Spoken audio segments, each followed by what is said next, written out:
안녕하세요. 저 고려대학교 김성철입니다. 일단 이런 많이는 안 계시면 소중한 행사에 초대해 주셔서 감사하고요. 인터넷에 또 대한민국의 인터넷 히스토리를 공부할 수 있어서 굉장히 가슴이 벅차오르는 시간을 갖고 있습니다. 박현재 교수님 불러주셔서 감사합니다. 두 분 발표하신 분들 저자께서도 다 공학자들이시지만 저는 이제 경영학과를 나와서 미디어를 융합한 어떻게 보면 사회과학자이자 반쟁인데 38년 차 직장인인데 사실은 반쟁이로 살아왔다고 제 자체가 융합이라고 보시면 되고요. 민관 학연을 다 거쳤고 주로 IT를 민관 학연 영역에서 해왔습니다. 그래서 여러분 생소하시겠지만 전 통신학회 정회원이기도 하고 정보통신정책학회 정회원이기도 하고 방송학회, 언론학회 정회원이기도 합니다. 처음에 통신으로 시작해서 디바이스도 하다가 플랫폼 쪽 대한민국 연구를 아마 이끌었다고 생각하고 지금은 거의 콘텐츠로 가서 IP 연구하고 있습니다. 그래서 IPTV 발전을 특히 2008년에서 2010년 시점을 정리해달라고 해서 굉장히 좀 고민이 됐었습니다. 근데 역사 공부하는 생각을 갖고 왔습니다.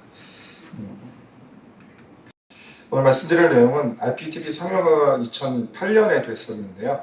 그 배경을 잠깐 말씀드리고 초기 서비스 개요를 짚어보고 성과 추이를 그 당시 2008년부터 10년까지 한번 짚어보겠습니다. 시장 경쟁 상황, 3사가 복잡하는 형태였기 때문에 짚어보겠습니다. 그리고 여러분이 관심 있는 R&D 투자와 기술 발전, 그 당시 어떤 식으로 정부가 정책을 갖고 왔는가, 지금과 비교해보면 상당히 좀 약소하지만 그 당시 방향을 어떻게 잡았었고 지금 입장에서 봤을 때 몇 가지 이슈가 어떻게 상정이 될 수 있을 것인가, so what 결론적으로 합의점이 무엇인가 이렇게 정리해보고 가겠습니다. 2008년 말에 국내 IPTV 서비스 상용화가 이루어졌습니다. 그런데 이 과정이 굉장히 지난했습니다. 지금 박 교수님 발표하신 것처럼 그 전에 우리나라가 그래도 최고의 초고속 인터넷 인프라를 갖고 있었고요. 그 인프라를 기반으로 비디오 서비스들이 아프리카 TV부터 시작해서 그 다음에 통신사가 제공하는 서비스까지 프리 서비스들이 상당히 있었습니다. 그래서 분부를 떼고 있었는데 이게 구체적으로 IPTV라는 형식처럼 조금 더 모양을 갖춘 서비스가 되지 못했던 것은 말씀하신 대로 기술의 문제라기보다는 결국 시장에서의 비즈니스 모델이 완비되지 못했고 이거를 뒷받침할 수 있는 제도가 역시 구비되지 못했기 때문입니다. 저 같은 반쟁이 사회과학자가 볼 때는 세 가지 요소가 같이 맞아야 생태계가 이루어집니다. 기술은 푸시하는 거고 비즈니스 모델과 수요가 당기는 거, 풀하는 겁니다. 근데 이게 사회적으로 문화적으로 수용이 되지 않고 법 제도가 뒷받침하지 않으면 파이널리 결정이 되지 않고 우리가 만들었던 수많은 기술들은 시장에서 퇴출이 됐습니다. 와이브로도 그랬고 DMB도 그랬고요. 그래서 이 IPTV가 지금의 시장에 안착이 됐지만 이게 시장에 상용화되고 진입할 때까지는 기술은 나왔지만 비즈니스 모델이 일단은 셋업이 되지 않았었고요. 무엇보다도 시장에서 이거를 집어넣을 수 있는 법 제도가 완비되지 않았기 때문에 여기서 사회적으로 엄청난 우리가 혼란과 낭비를 겪었습니다. 여러분 아시지만 우리나라는 기본적으로 통신법이 있고요. 통신에 관계된 전기통신사법부터 쫙 있습니다. 저는 거기서 컸던 사람이고요. 지금도 KT 이사에 의장을 했었고 지금 이사로 남아 있습니다. 그리고 방송법이 있습니다. 이 굉장히 낡아빠진 방송법으로 OTT도 방송으로 정의하지 못하고 IPTV도 방송법으로 정의하지 못합니다.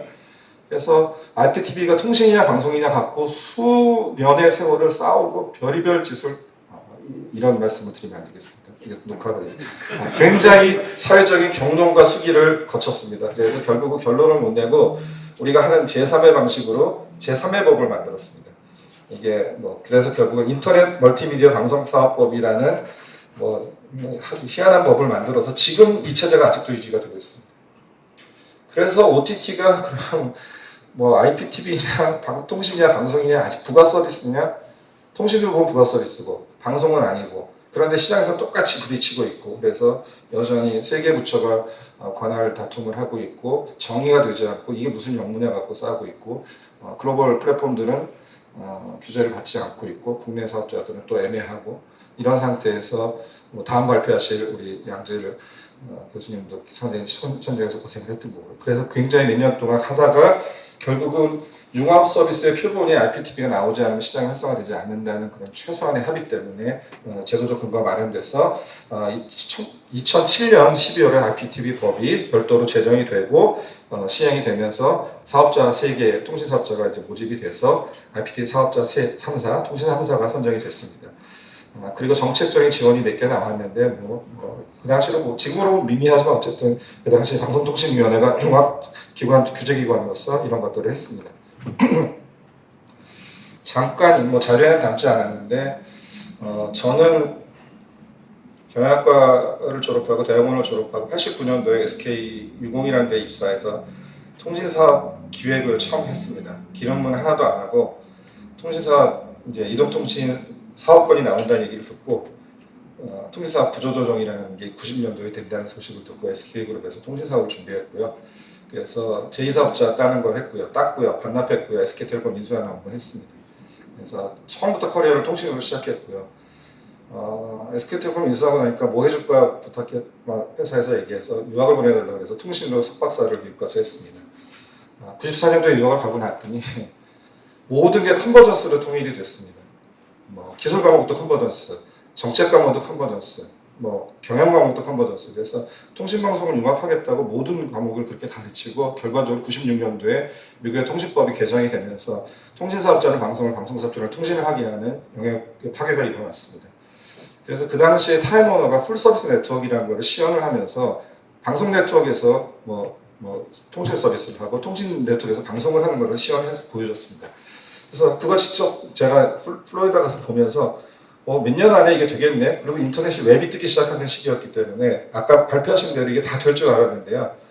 이게 거의 10여 년이 걸려서 저희가 상용화가 됐고 시장에서 자리 잡는데도 또 다른 10년이 걸렸던 것 같습니다. 어쨌든 2008년 11월 이제 그 메가 TV를 시작으로 브로드밴드 TV, 마이 LG TV가 나오면서 실시간 방송 서비스를 시작하면서 실시간 VOD 해서 서비스가 상용화가 됐습니다. 근데 그리고 나서 이제 서비스 명은 계속해서 이렇게 변천이 되어 왔습니다. 처음에 2008년에 시작돼서 2009년에 6월에 168만 명 정도 가입자가 됐었습니다. 실시간 가입자, 그 다음에 VOD, 비디오 디맨드 가입자 이렇게 돼서 그렇게 됐었는데 이제 2010년 12월 말 기준으로 봤을 때 360만 정도 됐습니다. 그래서 그렇게 나쁘지는 않은데 요때 방통위 정부 주관으로 한번 세미나를 했습니다. 이게 과연 IPTV가 황금알을 낳는 거위인가 하는 돌아보는 세미나를 했는데 그때 제가 발제했던 기억이 납니다. 그래서 황금알을 낳는 거위가 아니라 기술은 있고 정부가 투자하라고 푸싱을 하는데 막상 돈이 되지는 않는다. 이 시장을 활성화하기 위해서는 정부는 과감하게 규제를 풀어줘야 되고 사업자들은 좀 더 컨텐츠에 투자하고 채널을 늘리고 뭔가 소비자를 유인할 수 있는 그런 마케팅을 과감하게 해야 된다. 이런 식의 제가 발제를 했던 것 같습니다. 이때까지만 해도 볼 게 별로 없었어요. 예를 들어서 이 가격에 패밀리를 유인할 수 있도록 키즈 컨텐츠를 좀 한다거나 이런 게 별로 기존의 유료 방송과 차별화되는 것들이 별로 없었습니다. 그래서 이때까지만 해도 가입자가 폭발적으로 증가하지는 않았다고 봅니다. 그런데 이제 KT가 조금 시장을 잡아야 되고 정부도 푸시하고 이러다 보니까 시장을 주도하기 시작합니다. 그래서 보시면 그래프에서 KT가 좀 다른 두 사에 비해서 조금 가파르게 가입자를 좀 확보하기 시작하는데요. 그게 본격적인 마케팅을 이제 구사하게 된 이유라고 보게 됩니다. 첫 번째는 킬러가 그래도 지상파 3사의 컨텐츠인데 지상파 3사와 컨텐츠 수급 계약을 잘 체결합니다. CPS라고 해서 가입자당 얼마를 줘야 된다 할 때 이게 400원이냐 500원이냐 이 근거는 사실 없습니다. 그런데 우리나라 지상파가 이때만 해도 정치적 권력이 있기 때문에 얼마 달라고 줘야 됩니다. 이게 추정 근거가 없어도. 그런데 이거를 통신사 입장에서 주기는 어려웠지만 일단은 KBS가 안 나오거나 MBC가 안 나오면 아무도 보지 않기 때문에 또 재송신의 개념도 있기 때문에 KT가 이걸 수용을 하게 되면서 지상파 3사를 안정적으로 송출하게 되고요. 그리고 볼만한 그런 콘텐츠들을 다 채널을 확보하면서 KT가 선도적으로 나가기 시작하고요. SK가 따라오게 되고 LG는 이쪽으로 좀 소극적으로 하게 되면서 가입자가 제일 낮게 됩니다. 그래서 2010년 이후에는 100개 이상 채널을 이제 구비하게 되면서 이때부터는 가입자가 좀 확장하게 됩니다. 그 얘기는 한 2년 이상 시간이 좀 걸렸다고 볼 수가 있습니다. 결국은 인프라 투자하고 기술을 개발하는 게 중요한 게 아니라 시장에서 돈을 쓰고 소비자로 만족할 만한 수준까지 마케팅적으로 좀 뭔가 준비하는데 그 정도 시행착오를 겪었다 이렇게 말씀을 드릴 수가 있겠습니다. 통신사들은 IPTV를 어떻게 봤느냐? 그 당시만은 주력으로 보지는 않았던 것 같습니다. 기본적으로 무선이 주력이었고요. 그 다음에 초고속 인터넷이 현금을 버는 그런 주 수익 모델이었고, 거기에 더해서 트리플 플레이라고 해서 비디오까지 넣어서 갔는데, 초고속 인터넷 플러스 이제 IPTV가 돈이 되는 시대가 요 이후에 된 것 같습니다. 그래서 근데 이러다 보니까 시너지를 내기 위해서 KT는 KTF를 합병하게 되고요. 그 다음에 LG도 통신 3사를 합병하는 전략을 하게 됩니다. 그래서 이 세 개를 결합하는 상품으로 통신 시장의 흐름은 이제 이런 재편이 되게 되고요. SK텔레콤과 SK 브로드밴드를 여전히 띄워놓게 됩니다. 근데 최근에 SK텔레콤이 SK 브로드밴드를 100% 자회사를 만들어서 이제는 결합이 대세인 것으로 이제 판명이 됐습니다. 그래서 어쨌든 여전히 지금도 IPTV는 캐시카우의 역할을 하고 있지만 이 세 개를 묶어서 현금을 창출하는 통신에 붙어있는 약간의 부가 서비스지 주력은 아직은 아니다 이렇게 이해하시면 되겠습니다. KT는 기본적으로 말씀드린 것처럼 초고속 인터넷 아니면 무선에 붙어있는 부가 서비스 이런 개념으로 했는데 조금 더 힘을 줬고요. 더구나 KT 입장에서 스카이라이프는 위성 서비스가 있고 일부 또 케이블 TV 인수한 것도 있기 때문에 약간은 차별화된 번들링을 통해서 조금 갔던 부분들이 있습니다. SK 브로드밴드 같은 경우는 워낙 무선에서 강력한 그런 지배력을 갖고 있었기 때문에 무선에서의 그 마케팅 그 힘을 가지고 거기서 이제 비디오를 더해서 가는 개념으로 갔고요. 어느 정도는 시장에서 유효적인 경쟁을 했던 거로 보고 있습니다. 근데 LG U+는 초반에는 아무래도 후발 주제 한계 때문에 성과가 저조했던 것으로 판명이 됩니다. R&D 투자가 궁금하실 건데요.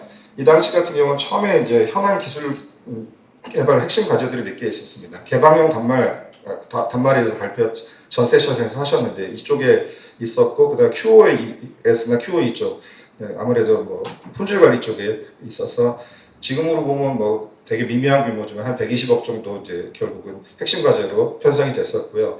차세대 IPTV라고 해서 여기서 압축 전송 기술이라든가 아무래도 소비자와 UI, UX를 만나는 부분에서 인터랙티브 할 수 있는 그런 기술들이라든가 모바일로 간다고 생각해서 지금도 모바일 환경으로 확실하게 IPTV가 다 간 건 아니고 그렇게 가야 된다고 생각하고 있지만 이동 네트워킹하고 모바일 환경으로 볼 수 있도록 할 수 있는 이런 쪽 기술들, 또 단말을 N스크린으로 가야 되니까 TV가 아닌 다른 스크린으로 옮길 수 있는 이런 기술들, 보안이 중요하니까 보안 기술 이쪽으로는 다 잘 잡은 것 같습니다. 아이템들을 잘 잡은 것 같고요.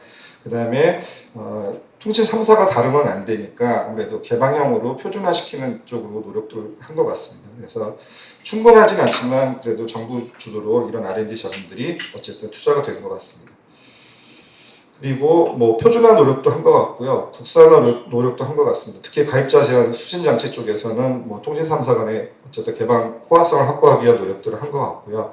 그 다음에 약간의 앱들을 사용자가 집어넣을 수 있도록 하는 개방형 시스템 오픈랩을 만든다거나 이런 부분에서 중소벤처기업들을 생태계 키우는 노력들 같은 것들을 좀 한 것 같습니다. 그래서 그래도 제가 판단할 때는 통신사가 주도한 IPTV가 성공한 사례가 국제적으로 없습니다. 미국은 성공하지 못했고 유럽도 성공하지 못했습니다. 텔코가 IPTV를 해갖고 시장에서 돈을 벌고 지금까지 지속 가능한 경우는 대규모는 없습니다. 소규모는 홍콩 정도가 있습니다. 그래서 대한민국이 거의 최고의 베스트 프랙티스가 아닌가 판단하고 있습니다. 그 다음에 기술 발전을 보면 정부가 표준화를 강조하다 보니까 주로 이용자 만나는 부분, 이용자 상호작용 극대화 부분, 또 개방형 플랫폼 구축을 목표로 했는데요. 근데 이거는 사실 긍정적으로 평가할 수는 없을 것 같습니다. 제가 KT 지니TV를 쓰고 있는데요. 제일 많이 하는 말이 돌아가줘예요. 돌아가줘. 지니가 오작동을 많이 합니다. AI를 강조하는 회사에서. 그래서 원래 화면으로 돌아가줘라는 말을 많이 하고요. 전문용어로 닥쳐라는 말을 제일 많이 합니다. 그래서 저희가 화가 많이 나서요.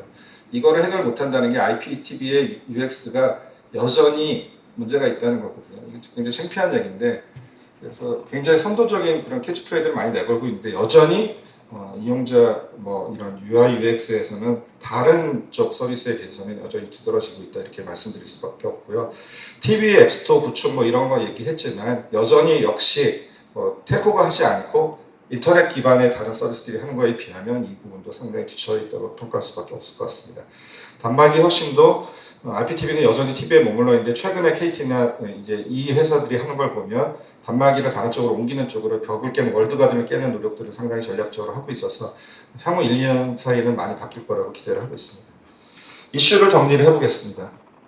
2008년 11월부터 2010년까지는 국내 IPTV 서비스 초창기라고 역사적으로 의미를 내릴 수가 있겠습니다. 상용화가 처음으로 됐으니까 근데 이 상용화가 그냥 나온 게 아니라 엄청난 사회적인 산고를 거치고 나왔다는 면에서는 저희가 굉장히 긍정적으로 평가를 할 수가 있을 것 같고요. 뭐 이거는 뭐 정부도 노력했고 그다음에 뭐 관계되는 뭐 학자들, 뭐 이해관계자들 모두의 이제 노력 끝에 나온 거라고 볼 수가 있겠습니다. 2008년 말부터 2009년 중반까지는 채널 라인업을 구축했는데 처음부터 좀 세게 갔으면 좋았을 텐데 처음에 기본만 하다가 조금 시간을 낭비한 부분이 있고 마지막에 좀 힘을 쓰면서 100개 이상 채널이 되면서 이제 가입자들이 어느 정도 기본 이제 크리티컬 매스가 됐다 이렇게 평가할 수가 있고요. 결합으로 가게 되면서 이제는 이제 통신에 붙어 있는 부속이 아니라 그래도 현금 흐름을 창출할 수 있는 메인 상품으로 갔다.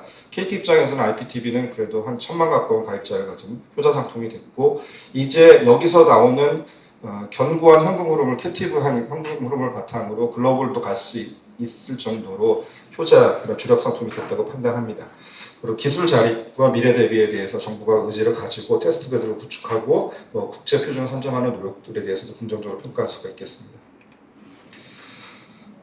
정리를 해보겠습니다. 저는 뭐 이걸 어떻게 정리할까 하다가 최근에 보니까 IPTV가 여전히 이제 OTT 다음 발표가 OTT인데요. 새로운 형식의 방송이 나오고 있기 때문에 유료 방송의 장남 마지막 세대로서 성장 둔화를 겪고 있지 않나 하는 생각이 듭니다. KT 같은 경우는 가입자가 952만 명인데 1분기에 이제 감소 추세로 들어갔고요. SK 브로드밴드도 마찬가지입니다. U+ 같은 경우는 KT, SKT 작년 해킹 사건 때문에 마케팅이 저조한 그 약간 반사이익을 본 거라서 전체적으로 IPTV는 지금 이제 다운턴에 있다고 볼 수가 있겠습니다. OTT 확산, 숏폼 중심의 시청 패턴 변화, 또 이 흐름을 국내 사업자가 아니라 글로벌 플랫폼이 주도하고 있는 이 현실 속에서 18년의 역사를 가진 IPTV가 지속 가능한가? 이 형태 그대로 갈 수 있을 것인가? 라는 질문을 던질 때 예스라고 답을 못할 것 같습니다. 이 그림을 보시면 지금 그냥 이렇게 녹아 들어가고 있고 곧 소멸할 것 같은데 굉장히 현실에 대한 인식은 뭐 위중한 것 같지만 사실은 또 움직이는 거 보면 또 그런 것 같지도 않습니다. 그래서 18년 동안 정말 각고의 노력 끝에 여기까지 왔는데 그만큼 또 환골탈퇴하는 노력이 IPTV 업계는 필요하지 않나. 그리고 OTT나 그 다음 모델에 대한 그런 또 총체적인 전략적인 대응이 필요하지 않나 이렇게 생각합니다. 네, 감사드립니다. 네.